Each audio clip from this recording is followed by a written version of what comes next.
Hello, hello, petite guidance sentimentale, c'est parti. On va regarder un petit peu ce qu'on aurait à nous dire aujourd'hui pour le côté sentimental. Des petits messages pour vous. C'est parti.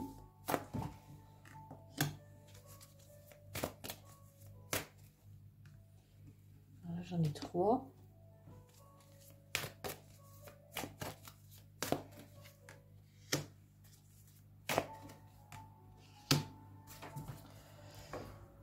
Alors, on me parle d'une personne qui n'a pas beaucoup confiance en lui ou en elle. C'est une personne qui a du mal à s'accepter. Une personne qui a besoin de guérir. Une personne qui a peut-être des problèmes de santé, mais je pense plus que la personne à laquelle vous pensez a des choses à guérir par rapport au manque de confiance en lui ou en elle. Cette personne se voit comme quelqu'un peut-être de pas assez bien, et écoute beaucoup ce qu'on pourrait dire, a peur du jugement des autres, a peur aussi de s'exprimer, a peur de donner franchement son opinion sur les choses, par peur d'être rejeté. Donc voilà, c'est une personne qui a vraiment peur du rejet, qui manque de confiance et d'estime, qui a besoin d'une grande guérison là-dessus, peut-être qu'il travaille ou elle travaille sur cette guérison. Donc voilà, on nous parle de ça là sur le sentimental. Voilà, on nous dit que cette personne travaille dur. Alors cette personne peut travailler très dur dans le domaine professionnel. Cette personne ne se laisse pas tranquille, veut vraiment prouver des choses. Cette personne veut travailler dur, veut montrer les choses et travaille dur sur lui ou sur elle. C'est quelqu'un de très exigeant avec lui et elle-même. La preuve, mauvaise image de lui, donc veut être parfait, veut montrer. Cette personne veut montrer qu'elle excelle dans le domaine professionnel. On me parle d'une personne qui a pris beaucoup de distance par rapport à vous.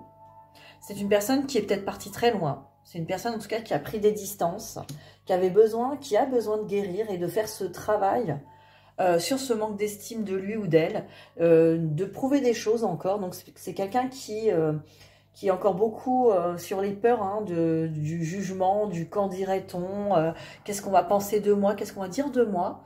C'est une personne qui travaille très dur, qui se laisse pas tranquille, quelqu'un de très exigeante. Alors, qu'est-ce qu'on peut me dire d'autre sur cette personne? Là, je vous ai un peu détaillé cette personne à laquelle vous pensez. Qu'est-ce qu'on peut me dire d'autre? On me dit que cette personne a peut-être raté une opportunité, elle a raté le train, elle a l'impression peut-être d'être en retard. Cette personne pense qu'elle n'est pas peut-être dans les temps. Alors dans les temps, par rapport à son évolution, voilà, c'est vraiment quelqu'un qui court après le train, qui veut évoluer très vite, qui veut ascensionner, qui veut aller très loin, très haut.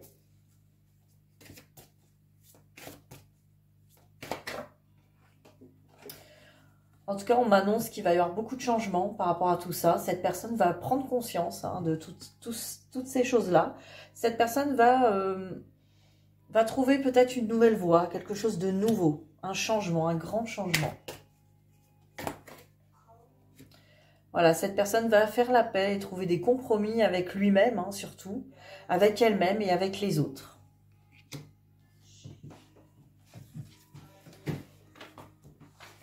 Alors, qu'est-ce qu'on peut me dire d'autre sur cette personne?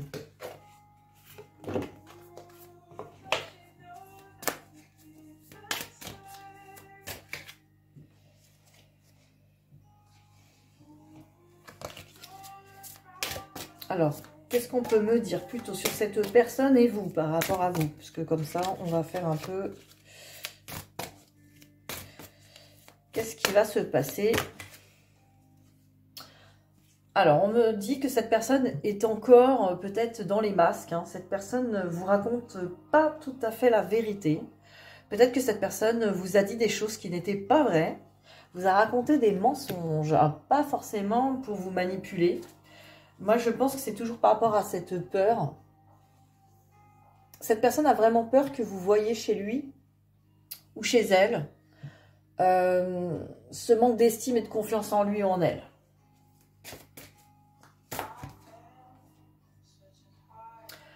Alors, on me dit rencontre par synchronicité. Alors, peut-être que cette personne a pris de la distance et vous évite. Mais de toute manière, il y aura une rencontre, peut-être une rencontre avec cette personne par hasard. Ou alors, cette personne va faire semblant de vous rencontrer par hasard, va faire en sorte d'être sur votre chemin et va vous raconter un mensonge là-dessus. Va faire comme si de rien. Prenez ce qui vous parle. On me dit rencontre par le travail. Alors peut-être, voilà, sur votre lieu de travail, cette personne va venir ou cette personne va trouver une excuse par rapport au travail pour vous rencontrer par hasard.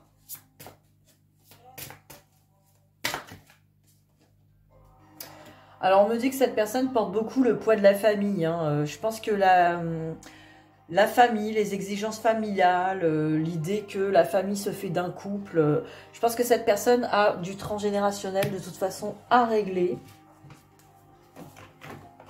Parce que cette personne a une vision du couple et de l'amour qui est vraiment bloquée par ce poids de la famille. Ça peut être religieux, ça peut être familial, un peu d'habitude, ça peut être une conception familiale du couple. Et je parie que vous ne rentrez pas dans ce moule. Et forcément, ça peut créer des blocages. Alors, que nous disent les anges de l'amour sur cette situation ? Sur cette relation, sur ce lien que vous entretenez avec cette personne.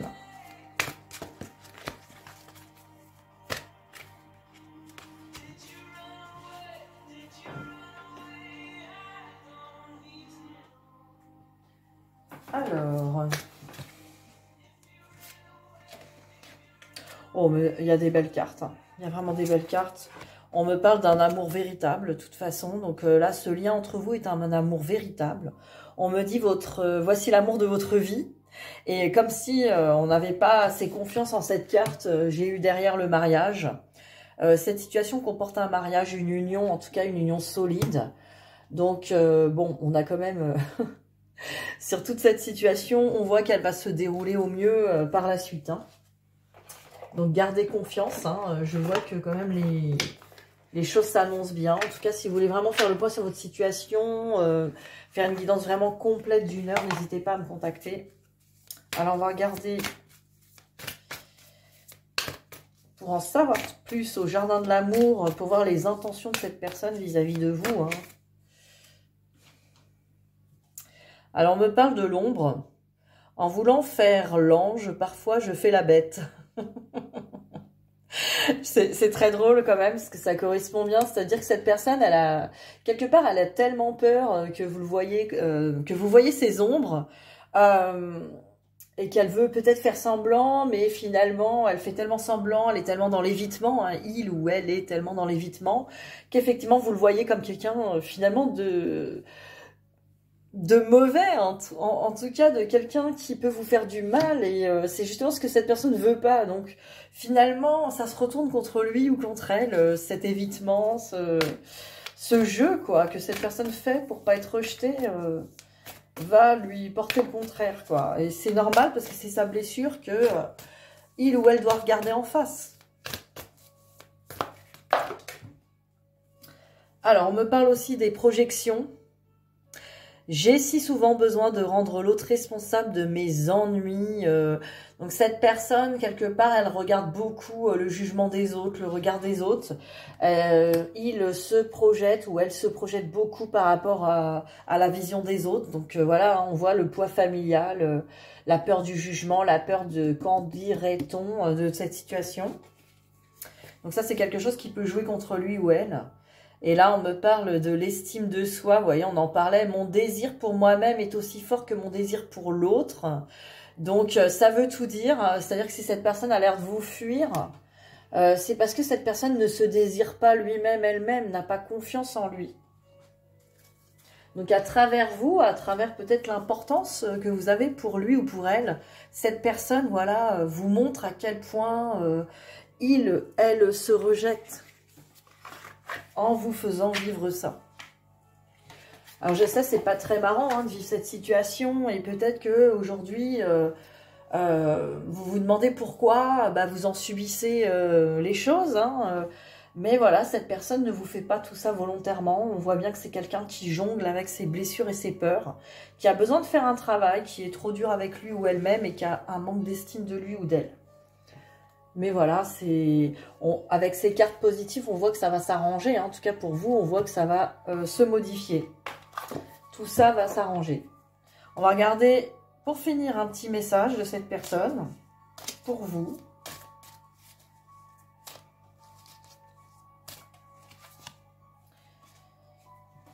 Alors, je me sens seule. Il y a un petit reflet, je ne sais pas si on va voir. Alors, même si je suis entourée, je me sens seule, incompris, incomprise, et cela me met en souffrance. Cela m'oblige aussi à travailler sur moi. Je veux m'en sortir et être heureux, heureuse. Je veux être avec toi. Voilà, cette personne, elle a, quelque part, elle a envie de se débrouiller, ou il a envie de se débrouiller tout seul, pour régler ça, en fait, pour régler tout ça. Mais c'est pas pour ça que cette personne le vit bien, ou est très satisfait ou heureuse de cette situation. Un petit conseil pour vous, un petit message avec ces très jolies cartes. Un petit conseil, un petit message pour vous. Ah ben, j'en ai deux. J'ai d'abord cette petite carte. On va voir ce que ça veut dire, hein, parce que là, on n'a pas vraiment de mots-clés. Et celle-là. On voit pas très bien, là. Voilà. Alors, ces jolies cartes pour vous. On va regarder ce qu'elles signifient. Alors, carte numéro 1. On nous parle de déni. Alors, peut-être... le monde peut être un lieu méchant et effrayant. Vous avez parfois besoin de vous en cacher et de vous concentrer sur les choses belles et agréables. Mais vous le faites depuis trop longtemps. Ne vous bouchez pas les oreilles et ne reniez pas la réalité. En refoulant vos problèmes dans l'espoir qu'ils se résolvent tout seuls, vous pourriez vous mettre en danger. La moindre difficulté peut facilement se transformer en gros souci si vous refusez de vous en occuper. Donc on vous dit de regarder quand même la situation en face. En tout cas, les blessures que vous ressentez dans cette situation ne sont pas à enterrer dans le sable. On me dit, affirmation positive, les choses ne sont pas aussi mauvaises que vous le craignez. N'exagérez pas, donc quelque part, affrontez cette situation en face. Avertissement, la douleur et la peur sont des outils utiles qui vous alertent lorsque quelque chose ne va pas. Ne les ignorez pas quand même. Et là, on me parle sur cette carte 17. On me parle d'histoire. On me dit maintenant, installez-vous, il est temps de lire une histoire, votre histoire. Elle a une signification particulière pour vous, exprimée dans le langage des contes et des fables. Vous devez donc rester en silence et écoutez attentivement cette petite voix en vous-même. Ne soyez pas inquiet, inquiète, ne pensez pas à toutes les autres choses que vous devez faire. Concentrez-vous sur l'histoire de votre vie. Qu'avez-vous appris jusqu'à présent? Qu'espérez-vous qu'il arrive ensuite?